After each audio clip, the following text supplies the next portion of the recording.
Okay, so hello to you all, Freedom Giants. We welcome you all to the One Africa Freedom Dialogue. And today we are on part two of global transformation, the new world we want.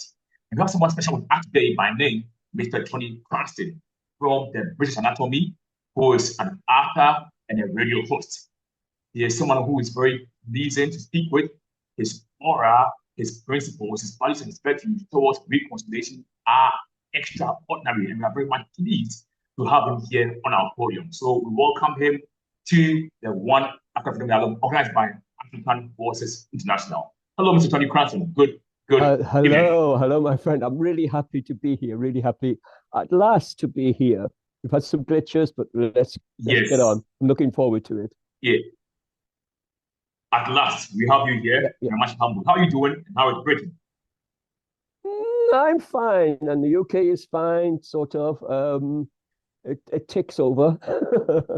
It goes Okay. along still, but I'm fine. I'm fine. I'm probably doing the same. Oh, okay, fine. And Ghana is also fine. Africa is also fine. And I feel there's a new transition towards a new world order, whereby, Yes. we are even ourselves not based on skin color, but seeing ourselves as one people. And it's very evident in this testimonial interview we're about to have today between you and I on the topic global transformation, the new world we want. So we'll begin in a jiffy as we progress. And I believe you'll be of much importance and interest towards today's program. So are we good to begin with our program? Yes, let's get going. Okay, right, sure. Thank you very much. So we'll begin. Last, a few days ago, we had an interview with Professor Odes Kumar from the Indian Anatomy on part one of this topic, and we transitioned into the phase two of this interview. He spoke about how indeed he wants to see that there's a universal order and values are not based upon a symbiotic agenda, but we have diverse traditions which are all tolerated for the kind of diverse world, the kind of harmonious world we always live in. And we progress in today with you, asking you a few questions to be able to validate whether indeed the Eurocentric ideology wants to connect with the anachronistic or anachronistic ideology, or it's they want to indeed gain preponderance on us. So our question today will be toward analyzing your views as a model from Europe and how indeed we can look at that and begin to dissect how we want to all flow through as a new world. So we go straight to the point and we ask our first question. And the question people want to ask is, what measures, Mr. Tony, would you take in extreme racism and promoting unity between Europeans and Africans? Thank you very much. What measures would you take in extreme racism and promoting unity between Europeans and Africans, Mr. Tony? I think if you got rid of the governments, then you would probably have just people enacting with people and we get along really fine. It's when governments get involved and they want their thing, their agendas, their profit margins, their status in the world, and so on. That's when things get in the way. That's when things get in the way. If you and I met on the street anyway, we would chat and talk and get along really well anytime. If our government met your government somewhere, oh, there's a lot of agendas to go on, a lot of things to talk about, a lot of political questions, and so on. I don't think they would get on very well. What in my world, because I teach yoga and I'm a writer, storyteller, I collect stories from all over the world. And I think stories from Africa are wonderful. And I would like to go to Africa to tell stories. That would be a dream. But I can't, where I come from in the northeast of England, which is the city of Newcastle, and the football team there has a black and white stripe. And that means all Geordies or Newcastle people are black and white. Always have been. As far as back as 150 years ago, when the football team was started, we always considered ourselves black and white. And I've never grew up with any kind of thought other than that. No difference whatsoever. And um, I think in Europe, if you it's too big for itself. It's like, is it 27 countries now, 26, 27 countries, all trying to say the same thing. And most of them don't agree on anything. They have this level and then they dumb down their level to the lowest denominator, lowest part of Europe. And that's how things get passed. But when I was young, I thought joining Europe would be wonderful. As I got older, I realized it's not good at all. It's not good at all. They mess up everything because if they're not getting it, neither can anyone else. It seems that if one country wanted to invest in England, they've got to invest in all of Europe before they're allowed to invest in England. I don't understand that. That's where people want to spend their money here. Let them spend their money here. Don't let somebody in Europe tell you can't. You've got to spend it there first. These are the rules that they had, and I'm glad that we're out. As a Brexit thing, I'm glad we are definitely out of Europe. I'm definitely out of Europe. We've got better and better and better since we left Europe. But I would say that the world is changing, isn't it? I mean, it's not just the West anymore and then everybody else. You've got West and East now, and both as strong and as popular as each other. There used to be just America with Britain towing along and a few of Europe's European cities, countries, and then the rest of the world. And now there's China and Asia and all the rest of those places coming up just as fast and just as powerful, just as rich as all the other countries. They see Africa as a bit of a playground. I don't know if that's the right word, but they see Africa as America likes Africa. They do well in Africa in places, maybe not all places, but they have helped. But China can also help. But America doesn't like that. There's the difference. China is just coming into Africa and they're willing to help. They're willing to do this. They're willing to do that. But America has been doing it for a while, sort of. Yeah, but and they don't necessarily want anybody else coming in on what they consider their turf, even though it's your country. But Mr. Tony, you first of all spoke about how you feel the governments need to be opted out for a fair social ground between each other, regardless of who you are, whether you were black or white. You spoke also about the global north, seeing the global south as a playground, like in Africa.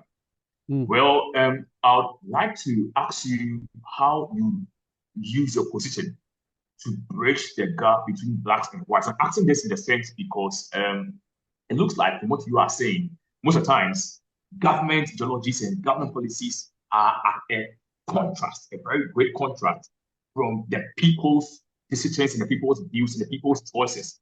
And you have the government trying to say something which is at a great gap in relation with what the people really want to see. So you have maybe France trying to say something to Uganda, which realistically speaking, looking at the views and the thoughts and the heart needs of the people, the French people, is a great contrast with what the government is trying to reflect in their policies. And it's become very, very, very humiliating, So because due to what happens, you tend to see Africans, being at great lengths with European citizens because of the portrayal of policies that are related upon them by the French and by the global north. So, as with you as an individual person who we really admire, what roles would you try to put into bridging the gap as a normal individual towards ensuring that indeed there is a harmonious blend between these two factions. And there's no more playing ground into quotation, but indeed there is a equilibrium ground for all of us. Thank you, Mr. Tony Classic. A big question. For me, myself personally, the things that I do, I teach yoga, I teach Tai Chi, Alexander Technique, I write, and I will teach whoever comes into my class. There are people from Africa, there are people from Ghana, there are people from all kinds of places that come to in Africa to my classes. There's a great population here. We have Chinese, we have people Hong Kong, that's separate. Hong Kong, I think, is separate. We have Ukrainians, we have Russians, and they all come to my class and they all get along well and they all talk and talk and talk to each other all the time. And you know what? There's not one little bit of politics at all in the classes because they're there to keep themselves healthy. They're there to do some exercise. They're there to learn how to relax and unwind, meditate even. And so none of it ever comes, no politics ever comes into the classes whatsoever. And I think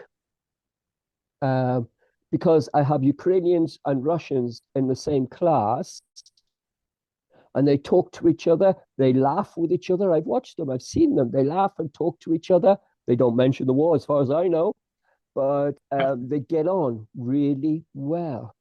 They just talk to each other and they communicate, which suggests that the Ukrainian people and the Russian people would get on easily if the governments left them alone.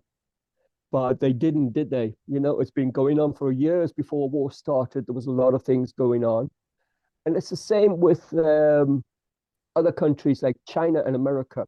I could go to China. I've been to China 30 times maybe. I've been everywhere in China. I could go anywhere. But there are people still in China who think everybody in China is a prisoner. They can't get out. But that's strange because when they come out of their homes and they see the tourists, they see 9 tourists out of 10 are now Chinese. So they can't be prisoners any. And I have people, because yoga is an Indian form of exercise, probably the first form of exercise. We have lots of Indian people, African people, Jewish people. Some of my best friends, one of my best friends is Palestinian. I've known her for 40 years. And a husband or a live-in partner, rather, they're not married. He's Jewish. Wow. So, Mr. Tony, you're actually saying that you see currently that in the international system, yeah, you know, they don't cooperate together. You see that citizens, you know, on a friendly note, you see them, you know, having very good interactions, very related, very affable brothers. Meanwhile, yes, you go to the system and you see people like Putin and our Russian president and our Ukrainian president, you know, having a different zone. You know, you think about it, you just wonder, you know, so does it mean that simply our leaders have taken the political order into their own hands and are not ruling based on the dictates of the people? It's very funny, you know, because like you're saying in your class, you see Russians and you see Ukrainians just laughing and just giggling about and just cooperating together and just mingling together. But in the political system, they are great rivals, you know, and you just wonder. Meaning we have indoor people who have taken political positions into their singularistic advantage and are just trying to just do things anyhow, leading to millions of people passing away. And it's very, very debilitating, Mr. Tony.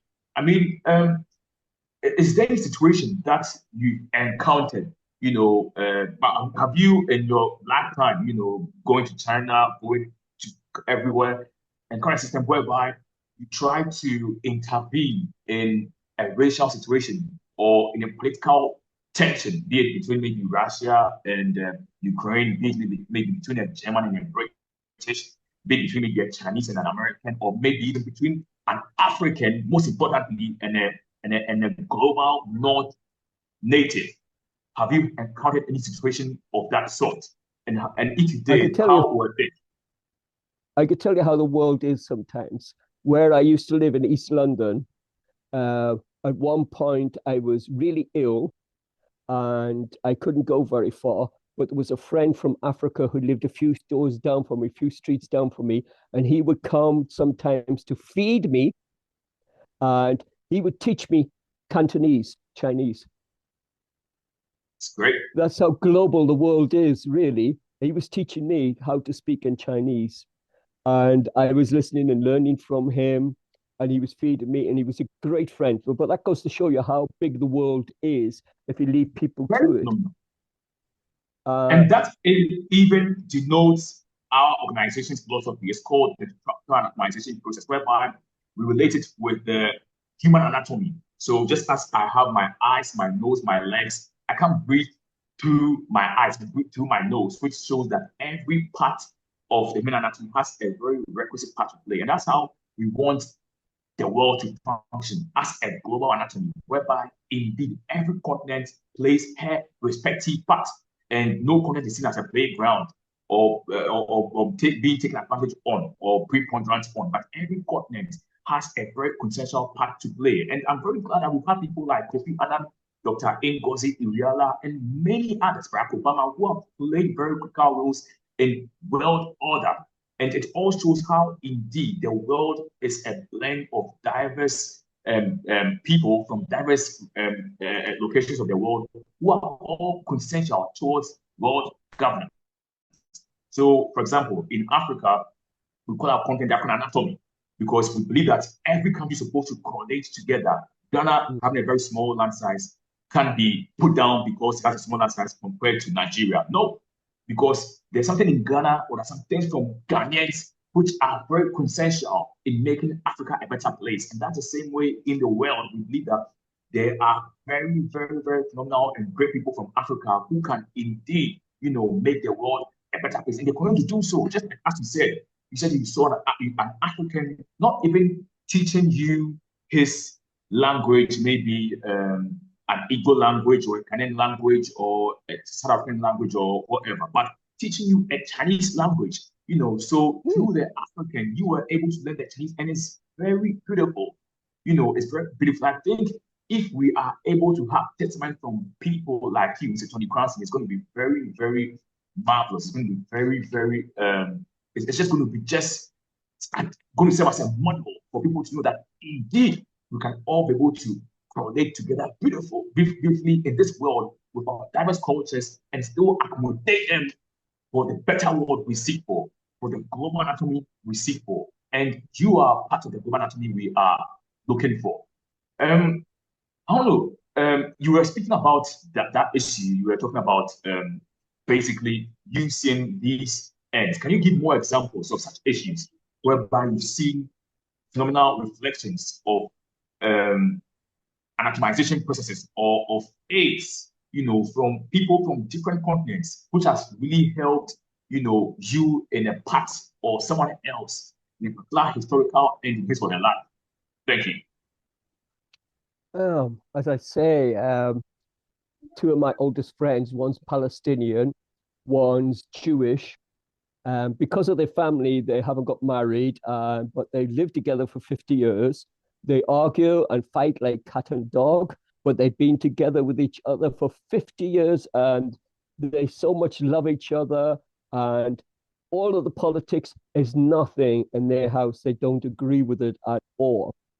And next door to her is a woman from Israel. Now, both of them are into politics. Both of them are local politicians. And they would argue with each other in front of everyone else. They would say, Israel is bad. And she would say, Palestinians are bad. But then when they go home, they share an allotment, a land together where they grow vegetables and food together. They eat in each other's house every night. And no one would dare say anything bad about the other one because the other one intervenes and said, no, they're not like that. But politically different, but as a human, they get on so well. And I think we all would do that. I think it's obvious to everybody that we all get on. You could go anywhere in the world and you could be sitting at a table and someone of another color, of another country, of another race, of another family, another age can sit down with you and you start talking. Yeah. What's the food like? Hello, isn't the weather terrible today? And you just start talking. Where are you from? And so on. And it happens all the time, no matter what. No matter what. Even if you don't understand the language, you still try to talk. Human beings are good at that. We're good at communication. That's what we do. We like Okay, but communication. We Tony, like stories. but I want to bring this in. How would you define someone who is called into quotations a subordinate? And also, how would you also define someone who we call a colleague? And do you, in your own terms, define how would you see Africans? Would you see Africans in relation to Europeans as subordinates or as colleagues? I would see them personally as a human being, as colleagues. No matter what, they would always be colleagues, they would always be friends, they would always be the same level, they would always be exactly the same human being first, something else second. Governments act differently because they think that they are acting on behalf of their people, and what's best in their interests, which usually means greed and money, and exploiting the other side in order to get minerals and wealth and so on. I never give them a really fair deal. I give them some kind of deal, but not a fair deal. And that's governments, but people are not like that. I've never known people like that. I never grow up with any kind of racism whatsoever. I'm married to Chinese and never had any kind of racism ever. And I think Africa is definitely. How many countries are you? 50 countries in Africa? And 54. Wow, 54 countries. You see, Yeah. you're coming up. If all of those 54 countries take one step forward, it would finish the rest of us. No problem. And I can't see any reason why, this superiority, inferiority. I don't see any reason why for that. I see people as people. I know some who are professors of English language, and I know they are far superior to me in their knowledge of English language, but I'm a storyteller and I'm far superior to them telling stories. That's great. And so on. So we have our own individual strengths, but as a nation, as a people, it's kind of outdated. It's way back in the past, and I don't know why I don't know if people still think that anymore. Anyway, I don't know if they do. Okay, so Tony, so basically, you think that this whole relational order is political? You think it's just political, and leaders try to just, use their position to try and cause a hierarchical situation between the global north and the global south? And you feel that indeed, social relations must be based on, an equitable distribution. And, you feel from what you're saying also to it's just so reflective that indeed there should be nothing between skin colors. We are all one. And you spoke about how indeed you have blacks who are even great academicians in the English language who are better than you, in as much as you are also better in what you do in our individual strengths. Do you think do you think that there could be a better world? Do you think the world can gradually progress if Yes, we build on this? yes, you're correct, and that's definitely right. And we're already heading in that direction. We've made strides over the last 50 years, um, and I think the more people, because we could travel more freely now, we could go all over the world, traveling airplanes and by ship and so on. We've got more chances of meeting each other, talking to each other, and the more you meet them, the more you like them. The things that other people said about them is not true. Um, I could give you a great example. In the 1930s, Adolf Hitler said Jewish people were really bad. And he kept on saying it until people stopped believing him. But to begin with, people said, no, they're not. I go to school with some and they're perfectly fine. What's wrong with them? Nothing at all. It's governments getting in the way and keep saying things, but people are not like that. Children, if you put a black child, a white child, sort of pinky colored-ish, pale colored, and a Chinese child together, they wouldn't see the color. They'd just be playing. Can I play with your car? Can I play with your doll? Let's do this. Let's do that. And they would just be laughing and playing and sharing the same space. It's just because they get a little bit educated by their governments and what's that word? Public opinion forming, of informing your opinion on things. There are people in the world who are they are paid to inform your opinion. Public opinion formers. They get paid gazillions to do this all the time. They use the media like TV, they use newspapers to push across an opinion that formulates the whole country, that tells the whole country. One great example here would be democracy. Democracy is the best thing since sliced bread. It's the most wonderful thing ever.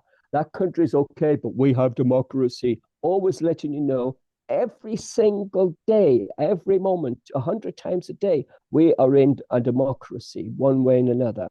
And that's better. They have to keep telling you this. They have to keep making your opinion known, because people nowadays are going to China and seeing communist China. And actually, it's quite nice. And the government doesn't interfere with hardly anything, nothing at all. China's main thing now is Thatcherism. Mrs. Thatcher from the UK. If you're not making money, close the business down. If it's not making money, close it. And that's China now. It seems ridiculous. And there's no, if you're one country that's sort of, I don't say the word dominate, but kind of being the polar country nation of the world, and everybody else has come under your kind of rules and your way of thinking one way and another, to one degree or another. Then when another country rises, they don't like it too much. This is the polarization of the world. And North and South are still coming into it, really, but at the moment it's East and West, and North and South. Yeah, you could say North and South, but South, if you want to say that's Africa, then they are on their way. You're marching. Wow. You're on your way. You have been for a long time. There's still some poor in Africa, but don't think there's no poor in UK.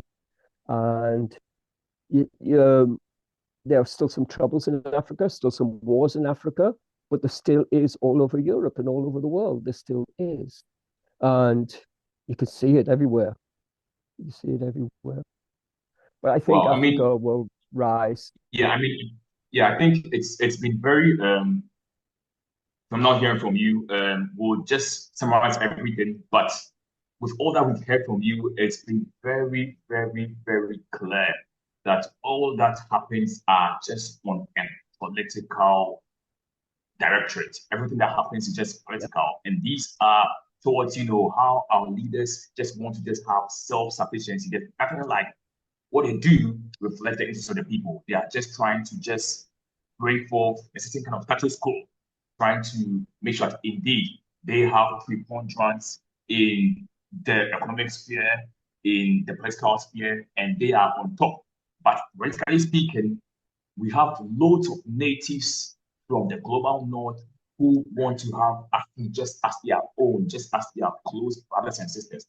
And through our best, through what we do, we can ensure that there's indeed a global anatomy full of equitability on all fronts, whereby just as we have the automobile industry in Britain, in France, we also have same in Africa, whereby there is a global equilibrium everywhere. We've just been very, humbled hearing from you, Tony, and because of our time, we'll end here. But I want you to just give me your last words before we end this program, and we look forward to having you every now and then. And we also want to, before we end, let you know that you are part of the global anatomy officially from today, and you are part of African Voice National. We are very much humbled to have you. But I want you to have your last words before we end the program because of our time. Thank you very much. Sooner or later, we're all going to stand in front of God. And God will ask you two questions. Were you happy with your life? Okay. Or are you happy with the story of your life? And two, were other people happy with your part in their story? And I was told many years ago by a born-again Christian, one of those, and he told me that God judges you the way you judge somebody else. So if you happen to be a person who says, oh, Africans, they're so terrible, they got different color skin, just you wait. God will be African when you meet him. That's great.